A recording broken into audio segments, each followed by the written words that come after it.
Zëdhënësi i policisë rajonale në Prizren Togeri Shaqir Bityqi njofton se një grua është gjetur e vdekur në banesën e saj në Prizren më datën 9 shkurt 2026 rreth orës 21.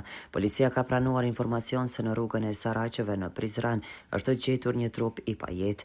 Në vend të ngjarje ka dalur ekipi urgjencës i cili ka konstatuar vdekjen në shtëpinë e saj. Patrullat policore ka shkuar në lokacion ku është informuar se bëhet fjalë për një femër me inicialet EK 55 vjeçare. Në vend të ngjarje kanë dalur edhe hetuesit e sektorit rajonal të hetimeve. Pas përfundimit të ekzaminimit të vend të ngjarjes me urdhër të prokurorit kujdestar, trupi i pajet është dërguar në Institutin e Mjekësisë Ligjore në Prishtinë. Lidhur me rastin është iniciuar rasti hetimi vdekjes.